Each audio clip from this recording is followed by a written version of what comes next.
Yeah. Blackjack. Life is like a game of cards. It's not what you dealt, but how you play it. Yeah. Blackjack. To play each situation correctly. I remember they used to laugh at a brother. Welcome back, guys. Welcome back. It's your boy DELRAY Richardson, platinum artist, platinum songwriter, StraightGameTV. Thank you for tuning in. Hit the subscribe button. Thank you for the thumbs up and the bell notification. You might want to press that if you want to be one of the first people to be notified when I drop some of this straight game. I'm going to get right into it. This is one of the most interesting questions that I've had thus far. And the question comes from a brother in Compton.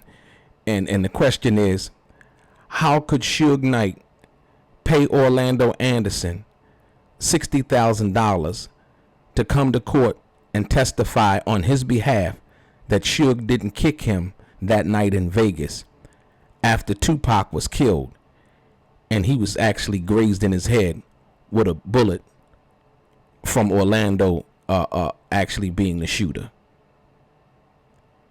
Wow.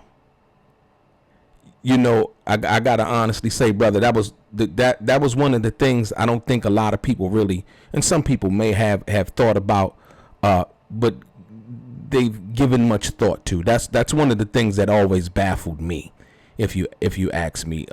But I do understand, and I heard from David Kenner one time before on how they were trying to handle that. It was on a video. Basically, they were actually settling potential lawsuits that Orlando could have filed against Suge, against Death Row, potentially against 2Pac, and so on and so forth in regards to that. And so that money that Orlando had received was for the settlement, but during that settlement, they asked Orlando, as part of that settlement, to come and testify on Suge's behalf. Most people may see that as a smart thing. I don't really know what to make of it. I can say from the self-preservation standpoint and Suge trying to preserve himself, now he found himself, you know, in a conundrum involving the violation of probation, you know, trying to, you know, wiggle his way out the best way that he could at that particular time. But me personally, I don't understand the logic. In 1995, Suge had pled guilty to 2 counts of assault stemming from a vicious 1992 attack on 2 young would-be rappers he had caught using a telephone without his permission in his studio. He was still on parole when the hotel security camera video clearly showed Suge taking part in 2Pac's assault on Orlando. Legal authorities had been looking for something they could use to put Suge behind bars. Orlando was subpoenaed to appear as a witness at Suge's parole hearings. When interviewed by Las Vegas police, Orlando had plainly told them Suge had assaulted him. But on the witness stand, he reversed his testimony. Suge was the only one I heard saying, "Stop this shit." As presiding Los Angeles Superior Court Judge J. Stephen Goltziger noted, Orlando was obviously lying. The common sense behind that situation, and number one reason why, is because the fact that Suge called 2Pac like his little brother, and that he loved 2Pac, and I don't doubt for a minute that Suge, you know, loved 2Pac, and so on and so forth. 2Pac being killed in that car, Suge Knight being grazed in the head, and from what we understand now from the movie Murder Rap, as well as the testimony by Keefy D, that Suge actually seen who was in the other car because they had locked eyes. So from that perspective, you are now, or Suge would be now, basically communicating, should I say, with the people who, or the person who killed 2Pac, and asking them to help him out. And so I could see how a lot of people would, the optics of that could say that it was some kind of setup, that it was some kind of something bigger than it actually was.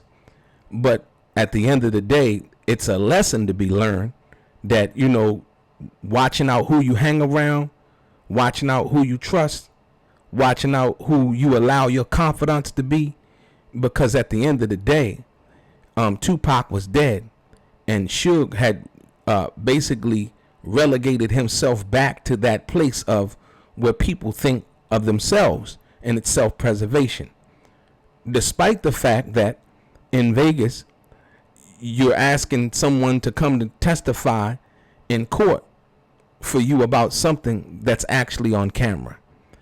Because if there was no evidence, right, there would be no violation of probation, you know, from the perspective of having evidence to say that Suge Knight kicked anybody. The only reason why that they know that he did kick Orlando in that situation was because it was on video.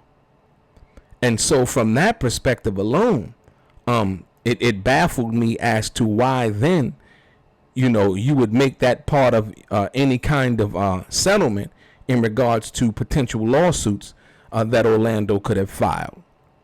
And so the other thing that I grapple with the most is that, you know, and Suge calling Tupac his little brother, saying he loved him. Like I said, I don't doubt that, not for 1 minute. You know what I mean?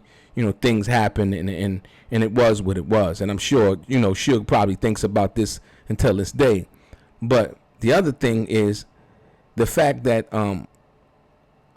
Orlando's uncle, Keefe D, basically told the world, and, you know, as he testified to the U.S. prosecutor in the tapes with Greg Kading and the FBI and so on and so forth, he basically revealed to the world who the shooter was, and being complicit in that situation, he basically explained to the world before the person who was actually in the car and survived a gunshot wound to the head explained to the world basically who shot Tupac.